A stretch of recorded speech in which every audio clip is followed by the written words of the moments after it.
अस्सलाम वालेकुम स्टूडेंट्स। आज हम करेंगे chapter number 5 factorisation exercise 5.1 factorise. अब फैक्टराइज करने के हमारे पास डिफरेंट मेथड्स होते हैं। आज हम करेंगे वो जो भी मेथड फैक्टराइजेशन के होते हैं ना, वो हर क्वेश्चन पे अप्लाई करेंगे और हम देखेंगे कि अगर हमारे पास क्वेश्चन की किस तरह की टाइप हो तो हमने कौन सा मेथड अप्लाई करना है। क्वेश्चन नंबर 1 इज, अगर हम क्वेश्चन नंबर 1 में देखें तो हमारे पास क्वेश्चन नंबर 1 में कितनी टर्म्स हैं? 1। क्वेश्चन नंबर 1 में कितनी टर्म है? 1, 2 एंड 3। ठीक है। अगर किसी भी क्वेश्चन में हमारे पास 3 टर्म्स आती हैं और अगर हम ऑब्जर्व करें तो ना इस टर्म का स्केयर बनता है ना इस टर्म का स्केयर बनता है, किसी टर्म का स्केयर भी नहीं बन रहा, तो हम कहते हैं कि हम देखते हैं कि क्या इसमें से कोई टर्म कॉमन आ रही है कि नहीं आ रही। तो अगर हम देखें तो यहाँ पे 2 आ रहा है, यहाँ पे 4 आ रहा है, यहाँ पे 2 आ रहा है, तो हमें पता है कि 2 के टेबल में ये सारे नंबर्स आते हैं तो हम 2 कॉमन ले लेंगे। नेक्स्ट अगर हम देखें तो यहाँ पे भी ए आ रहा है, यहाँ पे भी ए आ रहा है, यहाँ पे भी ए आ रहा है, तो इट्स मीन ए भी हम कॉमन ले सकते हैं। नेक्स्ट मेरे पास यहाँ पे बी आ रहा है, यहाँ पे भी बी आ रहा है, यहाँ पे भी बी आ रहा है, तो इट्स मीन हम बी भी कॉमन ले सकते हैं। नेक्स्ट यहाँ पे सी आ रहा है, यहाँ पे एक्स आ रहा है, यहाँ पे डी आ रहा है, तो इसका मतलब है अब कोई कॉमन नहीं लेना। अब देखिए 2 बाहर चला गया, फर्स्ट टर्म में से क्या चीज़ें बाहर आ गई हैं? 2 भी बाहर आ गया, ए भी बाहर आ गया, बी भी बाहर आ गया, पीछे क्या बचा? सी। तो यहाँ पे मेरे पास क्या आ जाएगा? सी। नेक्स्ट साइन कौन सा है? माइनस का। अब 2 के टेबल में 4 कितनी दफ़ा आता है? 2 के टेबल में 4 2 टाइम्स आता है, तो यहाँ पे क्या आ जाएगा? 2। ए बाहर चला गया, बी भी बाहर चला गया, पीछे क्या बच गया? एक्स। नेक्स्ट टर्म देखते हैं, प्लस 2 बाहर चला गया, ए भी बाहर चला गया, बी भी बाहर चला गया, नेक्स्ट क्या टर्म आई? डी। तो ये मेरे पास इसका आंसर बन जाएगा। ठीक है। अब इस क्वेश्चन में आ जाए। अब इस क्वेश्चन में देखो तो यहाँ पे हमारे पास सबसे पहले देखना है कि अब ये इस तरह की टर्म है कि जहाँ पे जस्ट 2 टर्म्स आ रही है। ठीक है।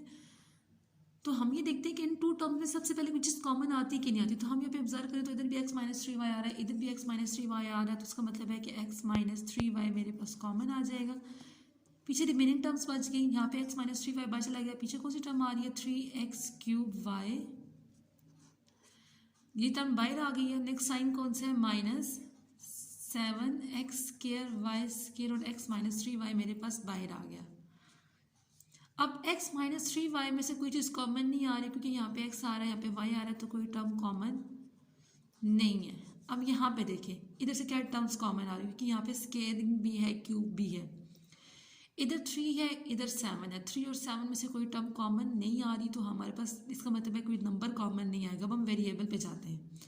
वेरिएबल के बारे में मैंने आपको बताया था कि इधर x की पावर 3 है, इधर x की पावर 2 है। x की पावर 3 का मतलब है कि x 3 टाइम है और x की पावर 2 का मतलब है कि x 2 टाइम्स है। तो मैंने आपसे कहा था जब भी हम कॉमन लेते हैं तो हम हमेशा छोटी वैल्यू कॉमन लेते हैं। इधर x की पावर 3 है तो x की पावर 3 बड़ा है, इधर x की पावर 2 तो इट्स मीन x की पावर 2 छोटा है, तो x की पावर 2 हम क्या लेंगे? कॉमन ले लेंगे। अब हम जाते हैं y पे। एक जगह y की पावर 1 है, जहाँ पे कोई पावर नहीं थी वहाँ पे y की पावर 1 होगी, और एक जगह y की पावर 2 है। y की पावर 2 बड़ी वैल्यू है, y की पावर 1 छोटी वैल्यू, तो हम क्या कॉमन लेंगे? y की पावर 1 कॉमन ले लेंगे। अब देखिए 3 बाहर चला गया, सॉरी 3 तो यहाँ पे है नहीं, तो 3 यहाँ पे आ जाएगा। x की पावर क्यूब और यहाँ पे x की पावर 2 है, जब x की पावर 2 कॉमन लेंगे, यहाँ पे x की पावर 3 है, तो इसका मतलब है कि जब 2 बाहर चले गए तो अंदर कितने x बच गए? अंदर ओनली 1x बचा। फिर माइनस 7 एक्स के बाहर चला गया, यहाँ पे y की पावर 1 है, यहाँ पे y की पावर 2 है, तो इस मीन y की पावर 1 में से अगर एक y जाएगा तो पीछे कितने y बचेंगे? ओनली 1 y बचेंगे, तो ये मेरे पास आंसर आ जाएगा। अब इसको अरेंज करके लिख लेंगे, x square y x minus 3y and 3x minus 7y। Next question same to same question number 5 की तरह है। क्वेश्चन नंबर 5 मेरे पास क्या कहता है? क्वेश्चन नंबर 5 में इधर भी एक्स स्क्वायर प्लस 5 आ रहा है, इधर भी एक्स स्क्वायर प्लस 5 आ रहा है, तो एक्स स्क्वायर प्लस 5 क्या आ जाएगा? कॉमन आ जाएगा। रिमेनिंग टर्म्स यहाँ से 2xy cube, x square plus 5 बाहर चला गया, पीछे क्या बचा? Plus 8xy square. अब यहाँ पे टर्म x स्क्वायर है, यहाँ पे 5 है, तो x स्क्वायर और 5 में से कोई टर्म कॉमन नहीं आ रही, तो उसका मतलब है कि ये मेरे पास एज इट इज आ जाएगा। अब 2 और 8 है, 2 और 8 का मतलब है कि 2 के टेबल में 8 आता है तो हमेशा छोटी वैल्यू कॉमन लेते हैं। यहाँ पे भी x आ रहा है, यहाँ पे भी x आ रहा है, तो इट्स मीन x कॉमन आ जाएगा। यहाँ पे y की पावर क्यूब है और एक जगह y की पावर क्या है, स्केयर है, तो हम क्या कॉमन लेंगे, y की पावर स्केयर कॉमन ले लेंगे। अब अंदर क्या टर्म बच जाएंगे, 2 बाहर आ गया, x भी बाहर आ गया, यहाँ पे y की पावर 3 है, यहाँ पे y की पावर 2 है, तो इट्स मीन अंदर एक y बचा, प्लस 2 के टेबल में 8 कितनी दफ़ा आता है, 2 4 ज़ा 8 होता है, x बाहर चला गया, y की पावर 2 भी बाहर चला गया, तो जस्ट मेरे पास ये सिंपली आंसर आ जाएगा, जिसको अरेंज करके लिख लेंगे, 2xy square x square plus 5 and y plus 4। Next term, अब टाइप 1 में हमारे पास ये था कि हमने कॉमन ही लेना था, अब टाइप 2 पे आ जाए। टाइप 2 में हमारे पास कितनी टर्म्स आ रही हैं, 1 2 3 4। टाइप 2 पे हमारे पास कितनी टर्म्स है, टाइप 2 पे हमारे पास 4 टर्म्स है। जब भी टाइप 2 में हमारे पास 4 टर्म्स आती हैं तो हम पेयरिंग बनाते हैं। हम पेयरिंग कितने के बनाते हैं, हम पेयरिंग बनाते हैं टू टर्म्स की, ठीक है। अब फर्स्ट 2 टर्म में देखना है कि हमने पेयरिंग बनाएंगे, तो पेयरिंग हम फर्स्ट 2 टर्म्स में बनाएंगे, ठीक है। अपनी आसानी के लिए ना पेंसिल से ब्रैकेट्स लगा लो ताकि हम फर्स्ट 2 टर्म में से कॉमन ले रहे हैं। अब फर्स्ट 2 टर्म में से यहाँ पे x की पावर क्यूब है, यहाँ पे x की पावर 1 है, इसका मतलब है क्या कॉमन आएगा, फर्स्ट टर्म में से x कॉमन आएगा, लेना कॉमन ही है लेकिन पेयरिंग की फॉर्म में कॉमन लेना है। इधर से एक x बाहर चला गया, पीछे कितने x बच गए, ओनली 2x प्लस 3, एक x बाहर चला गया तो अंदर क्या आ जाएगा, y स्क्वायर। नेक्स्ट टर्म में आ जाओ, माइनस का साइन है तो माइनस का साइन लगाएंगे, 2 और 6 है, 2 के टेबल में 6 आता है तो 2 भी कॉमन ले लेंगे। अब यहाँ पे x स्क्वायर है तो इधर x स्क्वायर नहीं आ रहा ना, इसका मतलब हम x कॉमन नहीं ले सकते। अब यहाँ पे y है, यहाँ पे y की पावर क्यूब है, तो हमें पता है कि y की पावर 1 छोटी वैल्यू, तो हम हमेशा छोटी वैल्यू कॉमन लेंगे। अब 2 बाहर चला गया, x स्क्वायर तो आ ही रहा था तो अंदर x स्क्वायर आ जाएगा और y भी बाहर चला गया। अब क्योंकि बाहर माइनस का साइन है तो हमें पता होना चाहिए जब भी बाहर माइनस का साइन होगा तो अंदर साइन क्या हो जाएंगे, चेंज। अब 2 के टेबल में 6 कितनी दफ़ा आता है, 2 3 ज़ार 6 होता है, और एक y बाहर चलाएगा तो अंदर कितने y बच जाएंगे, 2y, ठीक है। अब देखो सेम अगेन कॉमन आ रहा है, यहाँ पे भी सेम टर्म है, यहाँ पे भी सेम टर्म है। एक बार याद रखना, जब भी आप पेयरिंग बनाओगे 4 टर्म्स में 2 2 की, तो आपके पास ये टर्म और ये term numbers, variables plus sign, plus sign नहीं, प्लस साइन का मतलब है कि विद साइन, ठीक है, कि विद साइन आपकी हर नंबर एग्जैक्ट एक्यूरेट करेक्ट होना चाहिए, ठीक है। अगर यहाँ पे साइन प्लस है और यहाँ पे साइन माइनस का जाता तो इट्स मीन आपने कहीं ना कहीं कोई मिस्टेक की है कॉमन लेते हुए। अब x square plus 3y square, x square plus 3y square common आ जाएगा। रिमेनिंग टर्म्स यहाँ पे क्या है, इधर x है, इधर मेरे पास क्या टर्म है, -2y, ठीक है। नेक्स्ट टर्म देखिए, नेक्स्ट टर्म में हमारे पास पेयरिंग बने हुए ऑलरेडी, लेकिन देखो हमारे पास यहाँ पे पेयरिंग में x square minus y square और यहाँ पे y square minus z square है। इट्स मीन यहाँ पे पेयरिंग इनकरेक्ट है। इसको करेक्ट करने के लिए हम इसको ओपन कर लेते हैं ब्रैकेट्स को, एक्स स्क्वायर को जी से मल्टीप्लाई करेंगे तो क्या आएगा, एक्स स्क्वायर जी, फिर वाई स्क्वायर को करेंगे तो वाई स्क्वायर जी, यहाँ पे y square x and z square x.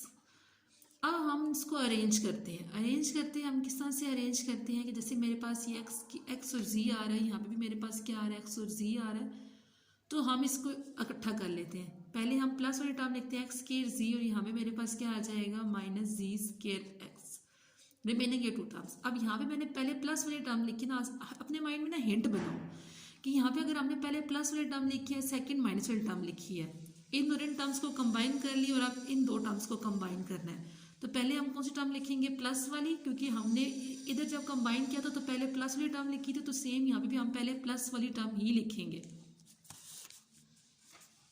Y square z, sorry y square x minus y square z.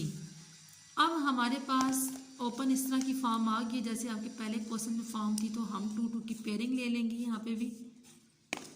अब फर्स्ट 2 में से देखिए क्या कॉमन आ रहा है, इधर x की पावर 2 है, इधर x की पावर 1 है, तो इट्स मीन x की पावर 1 कॉमन आएगा। इधर z की पावर 1 है, इधर z की पावर 2 है, तो इट्स मीन z कॉमन आएगा। यहाँ से एक x बाहर चलाएगा तो अंदर एक x बचा, एक z बाहर चलाएगा तो अंदर कोई टर्म नहीं आएगी। यहाँ पे अगर हम देखें तो हमारे पास x तो बाहर आ ही गया है, लेकिन यहाँ पे z की पावर 1 है, यहाँ पे z की पावर 2 है, तो सिंपल एक z आ जाएगा, ठीक है। अब यहाँ पे मेरे पास वाई स्क्वायर यहाँ पे भी है, वाई स्क्वायर यहाँ पे भी है, तो सिंपल वाई स्क्वायर कॉमन आ जाएगा। अब यहाँ पे क्योंकि बाहर माइनस का साइन था तो अंदर हमने साइन चेंज किए थे, लेकिन यहाँ पे क्योंकि बाय प्लस का साइन है तो अंदर साइन चेंज नहीं होगा, again as it is value आ जाएगी। फिर सेम वही बात कि यहाँ पे भी x माइनस जी आ रहा है, यहाँ पे भी x माइनस जी आ रहा है, तो हमारे पास x माइनस जी, हम x माइनस जी कॉमन लेंगे और रिमेनिंग टर्म्स क्या आ जाएंगी, एक्स जी प्लस वाई स्क्वायर। ठीक है, यहाँ तक अगर आपको कोई इशू है तो आप मुझसे डिस्कस कर सकते हैं। अब फैक्टराइजेशन की दो टाइप्स हमने पढ़ी। फर्स्ट टाइप पे हमारे पास 3 टर्म्स थी, तो हमने 3 टर्म्स में देखा था क्या होल में क्या कॉमन आ रहा था। यहाँ पे हमने हमारे पास पेयरिंग बनी हुई थी, तो हमने इस तरह से किया कि पहले देखा कि इनमें से क्या कॉमन आ रहा है, तो x minus three y common आ रहा था, रिमेनिंग टर्म्स लिखी, फिर देखा रिमेनिंग टर्म्स जो लिखी हैं उसमें से क्या कॉमन आ रहा है। अब इसमें हमारे पास 4 टर्म्स थी, तो 4 टर्म्स में हमने अपनी माइंड में हिंट बना ली कि अगर फैक्टराइजेशन में 4 टर्म्स आएंगी तो 4 टर्म्स में हम 2 की पेयरिंग बनाते हैं, 2 की पेयरिंग बना के फिर हमने कॉमन लेना है। जब कॉमन लेंगे तो हमने ये देखना है कि यहाँ पे जो नंबर आ रहा है वहाँ पे यहाँ पे भी सेम वही नंबर है। ठीक है, अगर नंबर या साइन में कहीं भी कोई मिस्टेक आएगी तो इट्स मीन हमने कहीं ना कोई प्रॉब्लम किया है जिसकी वजह से हमारे क्वेश्चन में मिस्टेक्स आ रही हैं। ठीक है, अब हम चलते हैं नेक्स्ट क्वेश्चन में, यानी कि नेक्स्ट टाइप पे। नेक्स्ट टाइप है हमारे पास ये। ठीक है, इस टाइप में है तो हमारे पास 3 टर्म्स। हमने टाइप 1 में पढ़ा था कि अगर 3 टर्म्स होती हैं तो हम देखते हैं कि किसी टर्म में कोई टर्म कॉमन तो नहीं आ रही। यहाँ पे 144 है, यहाँ पे 24 है, यहाँ पे 1 है, इट्स मीन कोई नंबर कॉमन नहीं आ रहा। इधर ए स्केयर है, इधर ए है, इधर ए है ही नहीं, इसका मतलब है कोई कॉमन वाला प्रोसेस हो ही नहीं रहा। जब अगर 3 टर्म में से कोई नंबर कॉमन नहीं आ रहा तो हम ये देखते हैं कि कोई फार्मूला तो नहीं बन रहा हमारे पास। ठीक है, अब हिंट यही माइंड में रखनी है कि अगर कोई टर्म कॉमन नहीं आ रही तो इट्स मीन हमने ये देखना है कि हमारे क्वेश्चन में कहीं कोई फार्मूला तो अप्लाई नहीं हो रहा। अब फार्मूला यहाँ पे मेरे पास क्या बन रहा है, स्केयर बन रहा है, तो इट्स मीन हमने पढ़ा हुआ है स्केयर के फार्मूला कि a plus b whole square जो होता है वो इक्वल होता है a square plus 2ab plus b square. Next मेरे पास a माइनस बी स्केयर जो होता है वो इक्वल होता है a square minus 2ab plus b square. अब यहाँ पे देखो कि आया फर्स्ट एंड लास्ट टर्म का स्केयर बनता है कि नहीं बनता, क्योंकि स्केयर कंप्लीट करना है और स्केयर कंप्लीट करते हुए हमारे पास फर्स्ट टर्म का भी स्केयर होता है, लास्ट टर्म का भी स्केयर। यहाँ पे भी फर्स्ट टर्म का स्केयर और लास्ट टर्म का स्केयर। अब देखो 144 किसका स्केयर है, 12 का, और a का भी स्केयर बना तो हमने स्केयर कॉमन ले लिया। लास्ट टर्म मेरे पास क्या आ रही है 1, तो हमें पता है कि 1 का अगर स्केयर नहीं भी है तो हम 1 का स्केयर खुद से लगा सकते हैं। अभी तक हमने ये देखा कि फर्स्ट एंड लास्ट टर्म का स्केयर तो बन रहा है। अब हम साइन देखते हैं, इधर भी प्लस का साइन है, इधर भी प्लस का साइन है। जो स्केयर वाला फार्मूला होता है उसमें यहाँ पे भी प्लस का साइन आ रहा है, यहाँ पे भी प्लस का साइन है, तो it's mean a plus b whole square वाला फार्मूला क्या होगा, क्लोज होगा। अगर यहाँ पे 24 के साथ माइनस का साइन आ जाता तो यहाँ पे बेड किसका माइनस साइन है, इसमें तो हमारे पास कौन सा फार्मूला क्लोज होता है, a माइनस बी का। अभी यहाँ पे सारे के सारे साइन प्लस के हैं। फर्स्ट टर्म का स्केयर बन रहा है, सेकेंड टर्म लास्ट टर्म का भी स्केयर बन रहा है। अब ये टर्म कैसे लिखेंगे, +2 फार्मूले का, a मेरे पास क्या है 12a एंड b ये मेरे पास a की वैल्यू है और ये मेरे पास b की वैल्यू है, तो b मेरे पास क्या है b। नेक्स्ट साइन कौन सा है, प्लस। ठीक है, कि मेरे पास फार्मूला कैसे बनता है, a का स्केयर, तो a का स्केयर ये बन रहा है प्लस प्लस ये है 2 ये 2 फार्मूले के अकॉर्डिंग लिखा है। a मेरे पास क्या है 12a एंड b की वैल्यू यहाँ पे मेरे पास 1 है। ठीक है, b की वैल्यू मेरे पास क्या 1। अब देखो मल्टीप्लाई करोगे तो अगेन ये टर्म आएगी, 2 12 jar 24 and a 1 jar a, again मेरे पास ये टर्म है। फार्मूला कैसे कंप्लीट होता है, a plus b whole square. इधर a की क्या वैल्यू है 12a प्लस b की क्या वैल्यू है 1, तो यहाँ पे मेरे पास क्या बन जाएगा 12a plus 1 whole square. Next question में आते हैं। नेक्स्ट क्वेश्चन में फर्स्ट टर्म का तो स्केयर ऑलरेडी बना हुआ है। टर्म्स हमारे पास 3 टर्म्स ही हैं, स्केयर फर्स्ट टर्म का ऑलरेडी बना हुआ है। लास्ट टर्म का हमें पता है कि 49 किसका स्केयर होता है, 49 हमारे पास 7 का स्केयर होता है, तो हमें पता है कि 49 7 का स्केयर है। लास्ट टर्म का भी स्केयर बन रहा है, फर्स्ट टर्म का भी स्केयर बन रहा है, बट यहाँ पे 14 के साथ साइन कौन सा है, माइनस का, तो इट्स मीन कौन सा फॉर्मूला लगेगा, a minus b whole square. अब यहाँ पे बनाएंगे, फर्स्ट टर्म का स्केयर बन रहा है, लास्ट टर्म मेरे पास क्या है 7z स्केयर। अब यहाँ पे -2 फार्मूले का, a मेरे पास क्या है x plus y and b की वैल्यू मेरे पास क्या है 7z। अब देखो 2 7 आर 14, z भी आ रहा है, x प्लस वाई भी आ रहा है। सिंपल फार्मूला क्लोज कर देंगे। फार्मूला क्लोज कैसे होता है, a minus b whole square. a minus b whole square में हम क्या करते हैं, पहले ए की क्या वैल्यू है मेरे पास, ए की वैल्यू एक्स है, फिर साइन कौन सा आएगा, क्योंकि 2 के साथ माइनस का साइन है तो यहाँ पे माइनस का साइन आएगा। देन बी की वैल्यू मेरे पास क्या है 7z। तो ये मेरे पास फार्मूला क्या हो जाएगा क्लोज। ठीक है, अब 3 टाइप्स ऑफ फैक्टराइजेशन की पढ़ चुके हैं, तीनों टाइप्स में हमारे पास हर तरह का क्वेश्चन अप्लाई हो रहा था। ठीक है, अब नेक्स्ट टाइप जाते हैं टाइप 4 में। टाइप 4 में देखो यहाँ पे हर एक की पावर 1 है, हम कुछ भी कॉमन नहीं ले सकते। तो हम इस तरह से करते हैं, क्वेश्चन तो सॉल्व करना है, हम क्वेश्चन सॉल्व करने के लिए एक्स को एक्स से मल्टीप्लाई करते हैं तो एक्स स्क्वायर आएगा, एक्स को 1 से करते हैं तो वाई आएगा, सॉरी एक्स को 1 से करते हैं तो एक्स आएगा, वाई को वाई से करेंगे तो वाई स्क्वायर आएगा, माइनस माइनस प्लस, वाई 1 जार वाई। अब हम इस तरह से करते हैं, स्क्वायर वाली टर्म्स को कंबाइन कर लेते हैं, जो स्क्वायर वाली टर्म इनको हम सेपरेट कर लेते हैं। ठीक है, पहले एक्स वाली टर्म यहाँ पे हमने पहले एक्स लिखी थी ना, देन वाई, तो यहाँ पे भी हम पहले एक्स लिखेंगे देन वाई वाली टर्म्स। जिन टर्म्स का स्क्वायर था उनको भी कंबाइन कर लिया, जिन टर्म की पावर 1 थी उसको भी कंबाइन कर लिया। अब हमने एक फार्मूला पढ़ा हुआ है, आपने 4 यूनिट में पढ़ा कि जिसमें फर्स्ट टर्म का स्क्वायर होता है, सेकंड टर्म का स्क्वायर होता है और माइनस का साइन होता है, तो एक दफ़ा हम उसे a माइनस बी लिखते हैं और एक दफ़ा हम उसे a प्लस बी लिखते हैं। अब यहाँ पे देखें तो यहाँ पे मेरे पास फर्स्ट टर्म का भी स्क्वायर है, सेकेंड टर्म का भी स्क्वायर है, तो मैं कैसे लिखूँगी x minus y and x plus y, और यहाँ से x प्लस वाई है तो 1 कॉमन ले लूँगी। ठीक है, क्योंकि इसमें से भी कोई ना कोई टर्म कॉमन लेना, यहाँ पे कोई नंबर नहीं होता है, वहाँ पे नंबर 1 तो होता है ना, तो दोनों में से हमने 1 कॉमन ले, अंदर x आ जाएगा, क्योंकि 1 यहाँ से बाहर चला गया तो अंदर x आ जाएगा, माइनस प्लस क्या हो जाएगा माइनस, क्योंकि बाहर माइनस का साइन है तो अंदर साइन मस्ट चेंज होंगे, जब भी बाहर माइनस का साइन होगा तो अंदर साइन मस्ट चेंज होंगे। ठीक है, y आ जाएगा। अब देखो यहाँ पे भी x माइनस वाई है, यहाँ पे भी x माइनस वाई है, तो हम क्या करेंगे x माइनस वाई कॉमन ले लेते हैं, इधर से x माइनस वाई बैठ गया तो पीछे क्या टर्म बची x प्लस वाई, तो यहाँ पे क्या आ जाएगा x प्लस वाई। अब यहाँ से x माइनस वाई बाहर चला गया तो यहाँ पे मेरे पास क्या आ जाएगा सिंपल -1। ठीक है, ये मेरे पास क्वेश्चन सॉल्व हो गया।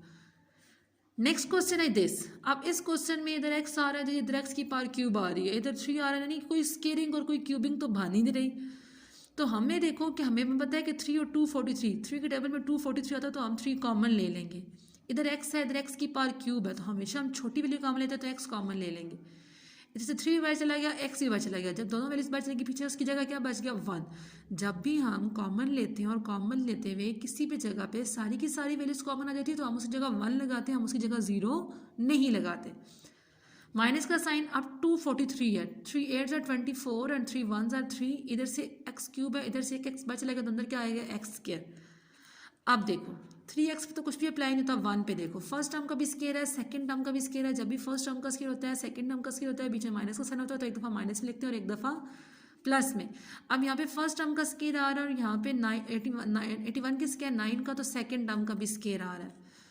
अब हम क्या करेंगे, एक दफ़ा इसे 1 माइनस 9x, एक दफ़ा इसे माइनस में और एक दफ़ा हम इसे प्लस में लिखेंगे। ठीक है, तो हमारी होगी एक्सरसाइज 5.1 कंप्लीट। आपको 5.1 में अगर किसी भी क्वेश्चन में कहीं पे भी कोई भी इशू है तो आप लोगों ने मुझसे डिस्कस कर लेना। ठीक है, ये जितने भी मैंने क्वेश्चन सॉल्व किए अकॉर्डिंग टू रिड्यूस सिलेबस है जो आपके पेपर में आएगा। ठीक है, साथ आपने क्वेश्चन नंबर 5 भी करना होगा। क्वेश्चन नंबर 5 की जो आपने पार्ट्स करने हैं वो पार्ट्स मैं आपको लिख दूंगी, वीडियो सेंड कर दूंगी, आप लोगों ने उसके अकॉर्डिंग अपना काम कर लेना। ओके, अल्लाह हाफिज़।